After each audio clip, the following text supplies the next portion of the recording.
Welcome to Field to Fork Cooking with Abby J. Today's program is brought to you in part by Ingles Supermarkets and the Ingles Table.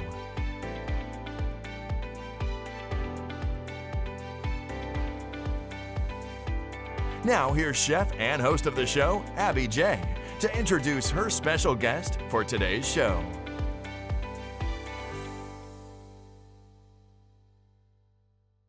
Welcome everyone to Field to Fork. I'm Abby J, and we are on the farm today. It's a beautiful day to be outside, and I'm so excited to have my friends from the Ingles Table here, Susie and Clark Neal. They are going to prepare a delicious entree, and then we're going to move on to what we do with the leftovers. Can't wait to show you what I have prepared. And the last thing is we're going to toast this whole spring holiday off with Farm to Cocktail with Carlton Chambliss. So stay tuned. We can't wait to show you what we have in store. So we're here and we're ready to get our Easter meal started. Clark, what are we doing today? Well, Abby, thanks so much for having me and Susie here today. We're going to show you our favorite Easter ham recipe. This is one of our most popular recipes. People request the recipe all the time. And it's just a delicious, easy recipe to do. And it also frees up your oven for your casseroles, because we're going to do this on the egg, on the big green egg outside. It's so wonderful to be outside and outdoor cooking, and everybody wants to get outside because of COVID, you know. It's a perfect time of year to use your big green egg, and ham is such a good alternative to lamb. If you don't like lamb, then you've got the ham today. So let's see how you do it. Okay, so this starts with a pre-cooked spiral sliced ham. So basically what we're doing is heating this back up. I've added some wood chips to the big green egg to give it some fresh smoke. That's where the double smoked portion of it comes in, because it's already smoked when you buy it.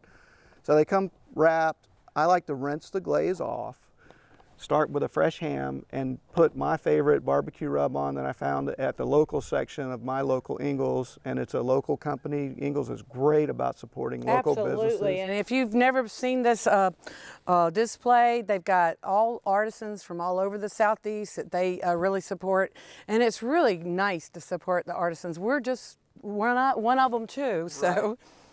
So we use our product, Unicoi Preserves Salted Caramel Peach, to make this glaze. So we're going to get started and show how to make the glaze. We've got the ham on the egg. So I've got half a stick of butter in a pan, a little bit of brown sugar and a little bit of kosher salt. Well, I remember Susie developing this salted caramel peach spread. We were at a show in Macon, Georgia, and it was a Georgia grown show. And there was Lane Orchards had an overabundance of peaches, which is great when you have an overabundance of peaches. We got a great deal on them, and I got a bushel, and she goes, "Where'd you get those?" She went down and got her a bushel, and then she developed this really delicious product, the salted caramel peach spread. So if you haven't tried it, there's so many recipes in the Ingles Table magazine that you can find of ours, and you've done a great job with that product. Well, a funny thing is, Abby, when you came back with your box of peaches, Susie's like, "Oh, I'm going to get me one of those." I said, "You better not. There's no room in the car," because we were literally loaded to the gills. I was like, "Do not go get any peaches." She said, "I'm going on break." I said, "Oh, I know what that means." I said, "You better not come back with any peaches." Of course, she came back with a bushel of peaches. And this recipe was born out of that box of peaches. So this is actually one of our best-selling products. So I'm glad she didn't listen to me on that one time. I'm glad I had something to do with it. Yes. So anyway. You know. And you're actually one of the reasons we're in Ingles. Do you remember the farm to table dinner up at the Currahee Club that we did? I do. And we did all the corporate chef was there, and the buyer was there for the deli. Right. And our salted caramel peach went out on the cheese board, and you introduced us to the deli manager, the buyer, and she asked that we come meet with her in Black Mountain. So that's kind of a funny story that you were there when we bought the peaches to create it, and you're kind of the reason we got in Ingles, I guess. So. Well, how many cases are you leaving me? Just kidding, dear. Basically what we want to do with this glaze, we're going to let this melt and come together. And we want it to reduce a little bit, because when you pour it over the ham, you don't want it all just to run into the water pan. So it needs to thicken up just a little bit. And it has so many uses. I mean, that's one thing you just said, the charcuterie board. I know Susie's always been on social media showing you how to use the different cheeses. In Ingles, they do have an elaborate cheese section, and you can find almost anything. And it's really nice to see how the many uses of this product and your whole product line, really. Oh yeah, because they have cheeses from all over the world, great cheeses from Wisconsin and other parts of the United States, local cheeses, international cheeses. It is amazing. And did you know they have their own cut and wrap facility? I do. It's in Black Mountain. And Yeah. it's very nice that they are in control of their distribution. I mean, with things being so hard to find and get, it's nice to have that there, because you don't know about what you're going to get with the problems with distribution. Oh, so it's great they get to control that part of their Right. supply chain. Right. So, all right. So we're almost ready. Yeah, we're aren't we? almost ready. You can smell that Yeah, deliciousness. so that brown sugar, the brown sugar and the salt and the butter mimic some of the flavors that are in our salted caramel peach. So this just kind of makes a glaze and kind of amps up that flavor. So I think we're ready to take this over to the grill and Okay. show people how to put it on, and then we'll come back and show them what a finished ham looks like. Absolutely. Let's go. All right. I will do the honors in opening this. You have to burp your big green egg, remember? Yes. There we go. Oh my goodness. That's a beautiful ham. Nice. It's set indirect over a water pan. And then we're going to spoon this glaze over the top. And it just needs to reheat really, but since, like I said, this ham is already cooked. Once it reaches an internal temperature of about 140 degrees, it's ready to pull off. But we're just going to leave this on here to let this glaze set and get nice and caramelized, and makes a wonderful glaze on this. So we're going to come right back and show you what this looks like. Don't go away. More Field to Fork cooking with Abby J and her guest. We'll be right back. At Ingles, we know the ever-present struggle of what am I going to make for dinner this week? That's why we started the Ingles Table. It's a website that brings the best chefs and food experts right into your kitchen. You can sort through hundreds of recipes for every occasion, watch how-to videos, and print shopping lists to take to the store. It's all waiting for you at inglestable.com. Until next time, I'll see you online. Ingles. Low prices, love the savings. I can't believe this, Clark. This is so beautiful. Well, this is what it looks like after it comes off the grill and cools off a little bit and we slice it. I wonder what would go good with these. I think Susie smelled the ham cooking, and I smell biscuits cooking. Do you smell them? I smell them. I wonder think where it's they biscuits. are. All right, Susie. Here they are. Oh my goodness. Susie. You've, I was So, right. hi Abby, hi Clark. It's so Hey. good to see y'all. you've outdone Man. yourself. Just look at these. Let Oh me my just tell you, Abby, when the ham came off the grill, Clark started slicing it, I snagged a little bit. And you remember that great cheese board that we had made last night from Ingles? I do. Well, I do. had some of that delicious cheddar cheese left, so I grated it up. I stole a little bit of that ham, and I made these easy drop biscuits that you can find the recipe at ingles-markets.com. It's all on there. This recipe, the ham recipe. And look, this Ingles Table magazine, this is where we all develop recipes. We are family and we love being part of the Ingles Table, right? We sure yes. do. And you know what? I'm going to be right back to show you what we're going to do with some leftover ham. We're back, and I just love the ham that Clark made, Clark and Susie. And we're going to take that ham and we're going to make one of my favorites. It's a Vidalia ham and jalapeno pie, Vidalia onion pie, that is. And I'm featuring these little bow sweet Vidalia onions. Vidalia onion season is in April, but you can get these in the store right now. And if you see that they're wilted, just get a pan of water and they will liven right back up.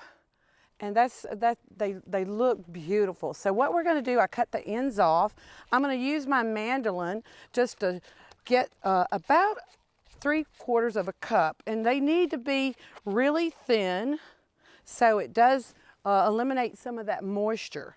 So we're just going to slice about 3 of these. They smell wonderful, really fresh. And I had the pleasure of going down to L.G. Herndon Farm back in January, and we did a story on their super fit greens. So right now, what's in season is this Little Beau's Petite Vidalia Onions, and you can get those in the produce at your local Ingles.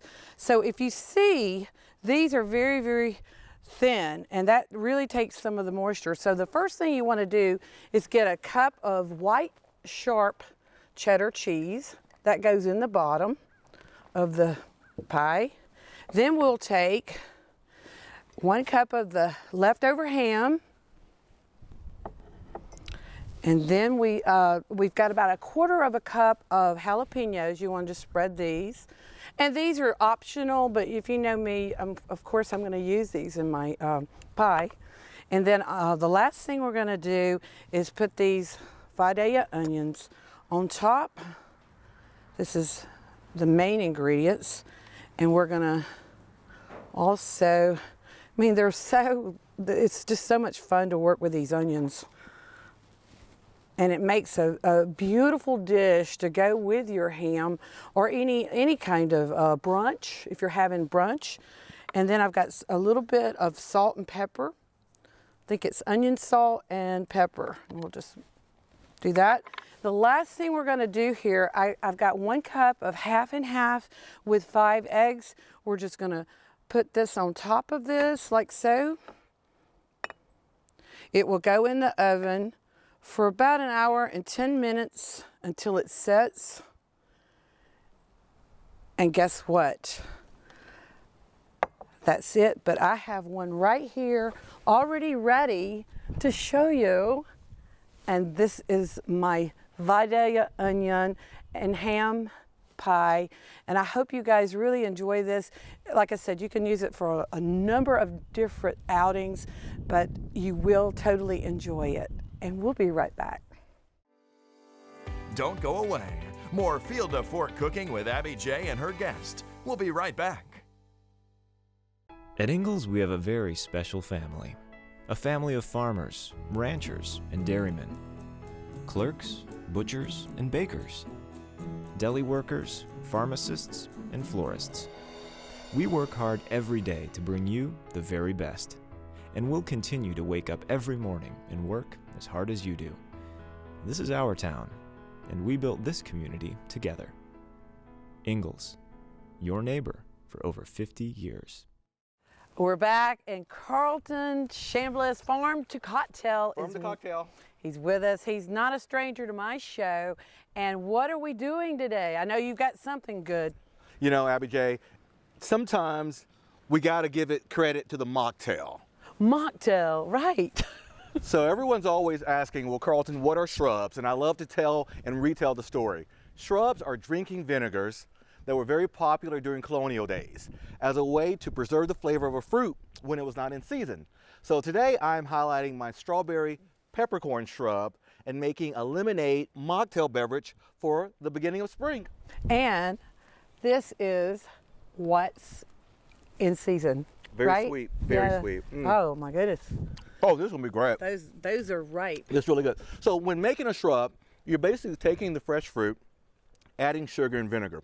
And Farm to Cocktail has done all the heavy lifting, and we're gonna take this concentrate, add it to some fresh lemons, some water, and a little bit of spritzer, and make a nice refreshing beverage. Can I help? Definitely. A lot of times when people are making lemonades, it's always about the ratio. You know, Right. am I making it too tart? Is it too sweet? How do you make your lemonade? I love it tart. Do you? Anything tart. Lemon, I love lemon, lemon drop martinis. My favorite drink, by the way. Next time, we're gonna actually be a more adult beverage, but this is gonna be family friendly. So we're gonna actually squeeze a whole lemon into our glass decanter. Nice.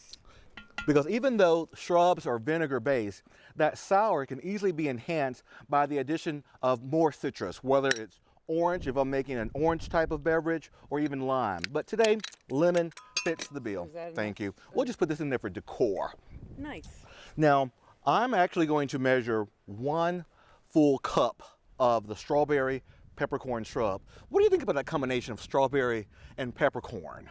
It's a spicy sweet, and that's to me spicy sweet and tart with the lemon. So it's a great combination. Peppercorn, what people don't really realize, adds a nice savory component to a cocktail Right. or mocktail. Not too hot, not too mild. It's just a very nice even balance when using it in combination. And a mocktail it consists of 0 alcohol. So that's why he keeps saying mocktail, just in case the audience does not know. Spirit free, if you will. Right. So to that 1 cup of the strawberry peppercorn and the freshly squeezed lemon, we're going to add 4 cups of water. And that way, that will be our main base for beginning this non-alcoholic beverage as we enjoy a nice picnic out in this wonderful weather. Well, it enjoy sounds something so refreshing. it sounds so refreshing, and especially in the springtime. If you're doing any outdoor entertaining, this is perfect. The kids can have it. It's you know, it serves every purpose. It is. And the good thing about mocktails, even though they are non-alcoholic, you can always add your favorite spirit to it to brighten it up, if you will. So right now, what we have, Abby, we're going to do a little sample because I think we may need to add a little bit of simple syrup. Do you know what simple syrup is? Sugar and water. What ratio of sugar to water?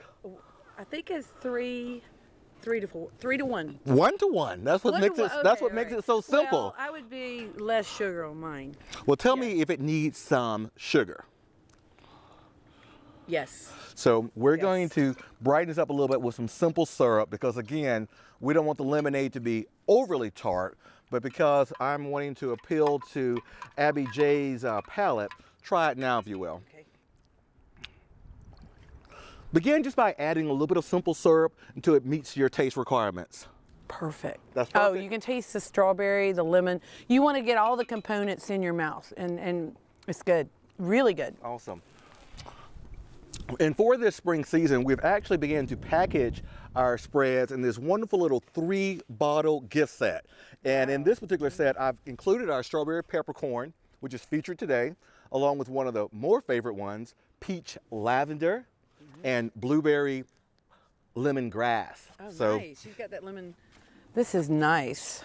And what a wonderful gift. This could be a great Mother's Day gift. It could be, you know, if you're Father's Day, if you've got a dad that likes to mix up cocktails, perfect. I love the packaging too. Nice job on that. You know, because shrubs are so versatile, they're great not only for cocktails and mocktails, but great for dressings and marinades. If you're making a nice spring salad, just take 1 ounce of the shrub, whatever flavor you like, 1 ounce of olive oil, a nice whisk, and drizzle it over your favorite I've done that greens. with the blueberry, and I've added works. fresh blueberries, and that's just makes it just wonderful.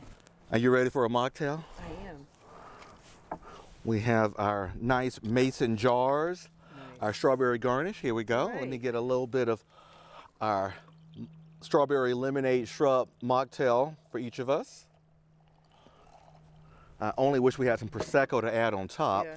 Well, I see you in all these places, Carlton, and you've been out there entertaining everybody in Northeast Georgia, and I love what you're doing, and you have such a passion for doing this, and you have to. And I know you're having fun, so I get jealous when I'm looking at all your posts. I'm like, why couldn't I be there? Well, you know what? The party never stops. The good thing about hospitality is that when you're doing cocktail classes and events, you want to really make everyone feel at home, and I really try my best to do that. So thank you for noticing that. You do that. You do I that. added a little bit of spritzer, seltzer water on top to sort of disguise the bubbles from Prosecco. But for the time being, cheers, Abby J. Cheers. To you. And Yes. Here's to the strawberry. Peppercorn lemonade. Right. Oh, wow. You've outdone yourself again. That is really nice. It is. It just needs some vodka. You're used to being around adults more than kids, I know. And so this is so delicious, and we're going to be right back.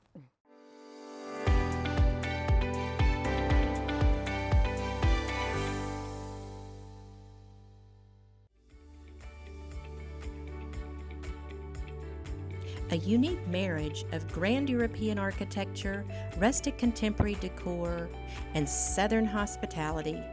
Everything about Valhalla Resort is beyond ordinary. It is extraordinary.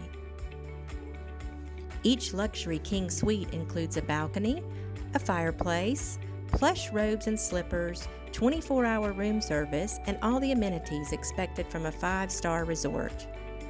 Valhalla features several distinct dining opportunities: the casual open-air sky bar with sweeping views of the Blue Ridge Mountains, the comfortably but elegant Caledonia Room, both dining rooms offering farm-fresh seasonal creations from our executive chef. In our Abbey wine cellar, you can experience personalized 4 to 6 course chef's table dinners featuring wine pairings hand-selected from award-winning local and international wineries. Invigorate and renew the mind, body, and soul at the Solasta Spa at Valhalla. Our friendly and professional staff offer massages, facials, body treatments, energy work, and manicures and pedicures. Play a round of challenging golf at the Golf Club at Valhalla, where our staff can assist you in planning your mountain golf adventure. Professional golf instruction and on-site virtual simulator are available, and the Pro Shop is a certified Callaway fitting facility. Whether it's a golf escape weekend, a working retreat, a special occasion, a pampering girls getaway, or just a casual afternoon with friends, you will leave this unique oasis of luxury with memories that will last a lifetime. It's been a great day here on the farm. I think we all have outdone ourselves, and it's going to be a beautiful spring, a beautiful Easter. We hope you get outside and enjoy your family and friends, and we'll see you next time. Cheers. Cheers. Happy Easter. Happy Easter. Yeah.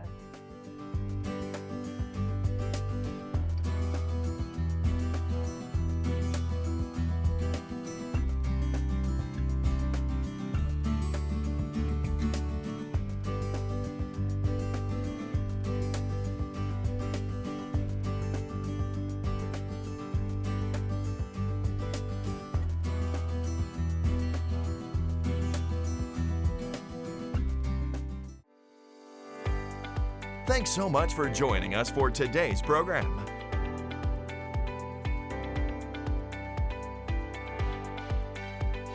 We look forward to having you back next time on Field to Fork Cooking with Abby J.